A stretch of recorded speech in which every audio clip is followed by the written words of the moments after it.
أهلا ومرحبا بكم في برنامجكم المفضل كوفي توك والسماسيمو. وحشتوني وحشتوني وحشتوني. بقالي تقريبا 23 يوم ما نزلتلكوش فيديو هنا.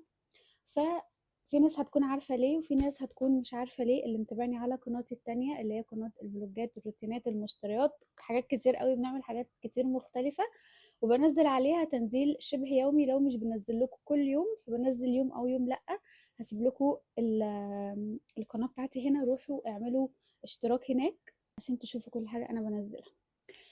الفيديو ده مش هيكون نصايح، مش هيكون اي حاجة. الفيديو ده انا طالعة اتكلم معاكم في ايه اللي انا اتعلمته بعد ما حصلت لي حروق في ايدي ورجلي من الدرجة التالتة. ومش لازم اوريكم رجلي عشان ايدي ارحم من رجلي بكتير.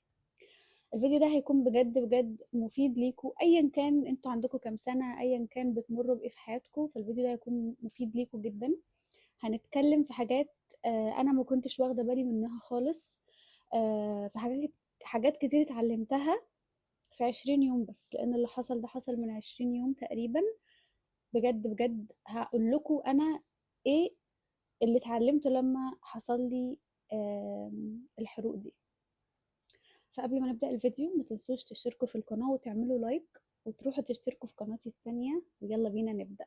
بس بما ان الجو حر فانا عندي هنا الايس كوفي بتاعتي. هاتوا اي حاجة انتوا بتحبوا تشربوها او تاكلوها عشان هنتكلم، مش هرغي كتير لان الفيديوهات الطويلة انتوا مش بتشوفوها، الفيديو ده هيكون صغنن كده. خلينا نبدأ من الاول، هختصر عليكم كل حاجة كده بسرعة بسرعة. انا كنت بفكر في ايه او كانت حياتي ازاي قبل ما يحصل لي الحروق دي، والحروق دي حصلت ازاي، وايه اللي اتغير فيا بعد ما حصلت الحروق دي. خلونا نبدأ من الاول خالص. انا كنت بفكر ازاي وكانت حياتي فيها ايه قبل ما تحصل الحادثة دي. بصوا يا جماعة، انا بادئة السوشيال ميديا اهو داخلة في ال3 سنين. في ناس كتير بادئة معايا ده في اليوتيوب، اما بالنسبة للانستجرام فانا بادئة نقول مثلا بقالي سنة او كده. اللي انا هقوله ده انتوا هتقيسوه على كل حاجه في حياتكم، في دراستكم، في شغلكم، في جوازاتكم، في خطوبتكم، في علاقاتكم باصحابكم. انا هتكلم في نقطه وانتوا هتقيسوا النقط دي على كل حاجه في حياتكم. انا اول ما بدات كنت فاكره ان انا في خلال سنه سنتين بالكتير هبقى هنا، هبقى مشهوره وعندي معجبين كتير وناس كلها عارفاني والوطن العربي كله بيتكلم عني، وهيبقى بيدخلي بقى فلوس بالهبل من اليوتيوب. تمام. ده ما حصلش خالص. انا يعني داخله اهو في 3 سنين. قناتي اللي هي اللي عاملاها من سنتين وشويه 24,000 مشترك. ما بتجيبليش ربح كل شهر، لا كل شهرين لما بتدخل لي حاجه. فحصل خالص عكس اللي انا كنت متوقعاه. يمكن اليوتيوب زمان كان كده، اما دلوقتي لانه طبعا الموضوع بقى كبير قوي فتحس ان هو الموضوع صعب، لان اليوتيوب كل يوم في مليون قناة بتتفتح على اليوتيوب. طيب انا كنت بفكر في ايه؟ كنت بفكر انه ليه انا ليه ما وصلتش للي انا كنت حاطاه في دماغي، مع ان في ناس تانية بدأت معايا وبدأت بعدي ووصلوا. وصلوا. اه ما وصلوش للشهرة الفظيعة والفلوس الكتير وكده، بس وصلوا لجزء كبير. فوالله العظيم ربنا يشهد عليا، يعني اكيد ربنا هو اللي عالم بنيتي. انا لما كنت مثلا اقول طب اشمعنى مثلا دي وصلت، او اشمعنى دي مشاهداتها اعلى، او اشمعنى دي مش عارفه اشترت ايه وانا لا، دي اشترت الحلم اللي انا نفسي فيه، او حققت الحاجه اللي انا نفسي فيها. ما كانش ابدا بيبقى بنظره غل وحقد. الحمد لله عمري ما غليت من حد ولا حقدت على حد. دايما اشوف مثلا حد عنده حاجه انا نفسي فيها، اقعد اقول بسم الله ما شاء الله ربنا يبارك له ويزيده ويرزقني زيه. والله الكلمه دي على لساني دايما. في اي حاجه بشوفها عند حد انا بكون نفسي، مثلا لو شفت مثلا بنوته راكبه بقول ما شاء الله ربنا يبارك لها فيها ويكفيها شرها ويرزقني يا رب عربيه زيها. فده اللي بقوله لما بشوف حاجة حلوة عند حد، أشوف حاجة أنا نفسي فيها لسه ربنا ما كرمنيش بيها. بس مؤخرا بقى قبل ما يحصل الموضوع ده يعني كنت حاسة بقى إن لأ، الشيطان بدأ يركب دماغي إنه أنتِ ليه؟ طب اشمعنى دول؟ طب أنتِ يعني أنا برضه كنت باسأل ربنا باقول له يعني يا رب طب يعني أنا باعمل إيه، يعني هُم بيعملوا إيه أنا مش باعمله؟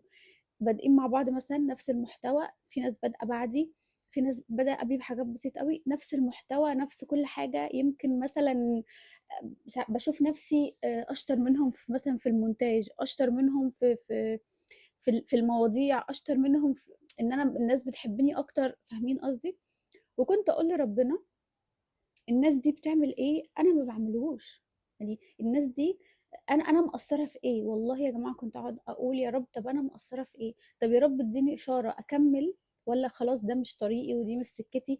لإن أنا يعني أنا كنت باحُط مجهود رهيب وما زلت باحُط مجهود رهيب في الشغل، التصوير والمونتاج، الاستمرار. أنا بقى لي داخلة في السنة ونُص بانزّل فيديو شِبه يومي. شبه يومي على القناة التانية، مع ان انا بنزل ريل على الانستجرام وهنا وهنا.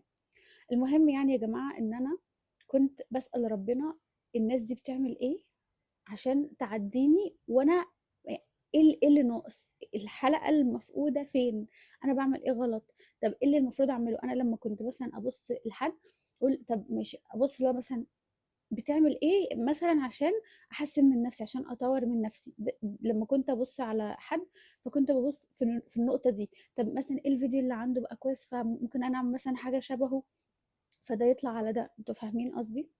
فكنت في صراع، اللي هو لأ أنا حاسة إن أنا متأخّرة، أنا حاسة إن الناس كلّها عمّالة تسبق وأنا لسه واقفة مكاني، ناس حقّقت أحلامها واشتروا مش عارفة إيه وعملوا إيه وسافروا فين وأنا برضه لسه واقفة مكاني، أنا حاسة إن أنا واقفة مكاني، أنا مش باعمل أي حاجة في حياتي، أنا مش باتقدّم خطوة.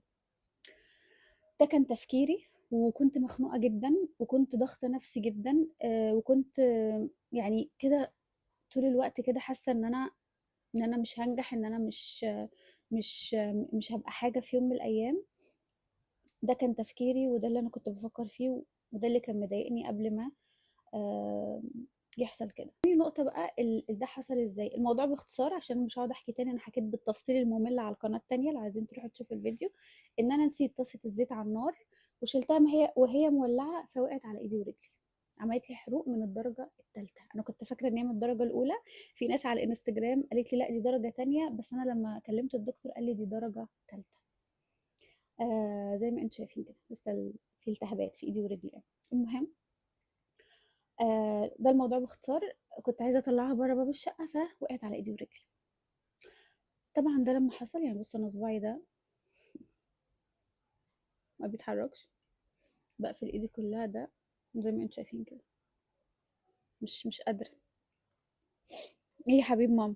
المهم يا جماعة طبعًا اللي حصل لي ده علّمني حاجات كتير أوي بجد، علّمني حاجات وده أنا متأكدة إن ده اختبار من ربنا.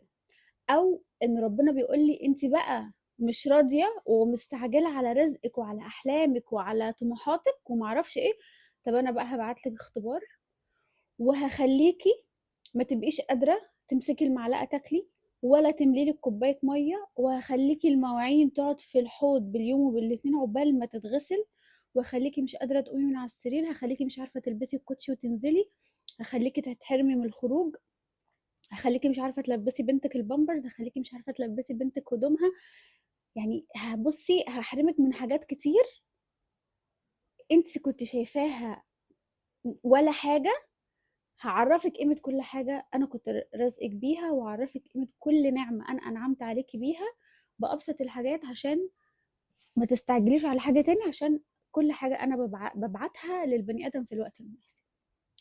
أول يومين ما كنتش أصلًا قادرة أستوعب اللي حصل، طبعًا وقّفت تصوير، ما باصوّرش، مش عارفة أمسك الموبايل بنمسكه إزاي؟ بنمسكه كده، أنا طبعًا مش عارفة أسند الموبايل على صباعي واقف زي ما أنتم شايفين، فده كان اختبار وما زال لسه تحت الاختبار، اختبار كبير جدًا، جدًا، جدًا من ربنا. أبسط الحاجات يا جماعة مش عارفة أعملها، أبسط الحاجات مش عارفة أمسك المعلقة، إحنا مش بنمسك المعلقة كده؟ مش عارفة أمسك المعلقة وآكل. مش عارفة ألبّس بنتي البامبرز، مش عارفة ألبّس بنتي البامبرز، طبعًا النفسية بقى كانت صفر، بنتي عندها سَنة ونُص مش عارفة ألعب معاها، أهلي بعيد عني، أهل جوزي في محافظة تانية خالص. طفلة سنة ونص، فتخيلوا البيت بيبقى عامل ازاي من طفلة عندها سنة ونص، الكركبة وتشيل ده وتحط ده وتعمل ده، وأنا قاعدة كده مش قادرة أعمل حاجة. رجلي مولعة نار، ايدي مولعة نار، اقسم بالله انا ايدي دلوقتي مولعة نار. فهنا بقى وقفت مع نفسي وقلت ان ده اختبار. الحمد لله، ما قلتش ليه يا رب انت عملت فيا كده، قلت الحمد لله يا رب انا راضية بقضائك. والحمد لله ان هي جت فيا. دايما بدعي واقول يا رب بارك لي في بيتي وفي بنتي وفي جوزي واحفظهم لي، لان انا فعلا ما اقدرش اشوف فيهم اي حاجه وحشه. الحمد لله ان هي جت فيا. انا استحمل اي حاجه، لكن بجد ما اقدرش استحمل ان أنا اشوف فيهم اي حاجه وحشه. وبعد كده رجعت بقى ان انا ابدا شغل تاني كده واحده واحده. ولسه تحت الاختبار، لسه ما تعافتش تماما، لسه ما رجعتش زي الاول، لا لشغلي ولا لبنتي ولا لبيتي ولا لجوزي ولا اي حاجه. ايه بقى اللي اتعلمته لما حصل كده؟ اتعلمت ان انا ارضى، اتعلمت ان انا ابقى راضيه، راضيه بكل حاجه، راضيه بالمشاهدات اللي زي ما تكون كتير قليله. انا الحمد لله احمد ربنا واشكره على كل حاجه في حياتي. اقول بس الحمد لله، واقول له شكرا يا رب على كل نعمه انت رزقني بيها. شكرا يا رب ان انت بتخليني اعرف اغسل مواعيني. انا من النوع لما بيتي بيتكركب انا بيجيلي اكتئاب، انا بتعب نفسيا لما بيتي يتكركب. انا كده يعني. في ناس كتير زي كده نفسيتهم بتتعب لما بيتهم بتتبهدل. في ناس لما تبقى مخنوقه وقرفانه ومتضايقه بتقوم تشيل السجاد وتنزل الستار وتمسح وتكنس، هي نفسيا بترتاح لما بتعمل كده. في ستات كتير قوي زي كده. ف ف ف ف فأبسط الحاجات اللي هو تنظيف البيت مش عارفة أعمله بسبب إن أنا إيدي أصلا ممنوع تتحط في مية. ما كنتش بعرف أخد شاور كويس، أو ما كنتش بعرف أخد شاور كويس، اللي هو شاور بقى وكده. ما كنتش بعرف، لحد دلوقتي ستيل برضو لسه مش قوي برضو، عشان ما ينفعش أبل إيدي مية وكده كل شوية. فشوفوا حاجات بسيطة إزاي. فربنا بقى إيه، حب يختبرني. اللي بقى أنا هحطك في الاختبار ده، شوفك بقى. عايزه اقول لكم حاجه مهمه، ان انا قبل ما يحصل كده كنت ملتزمه الاستغفار يوميا وسوره البقره مش يوميا بس، ما كانش بيعدي يومين ثلاثه غير لما اقراها.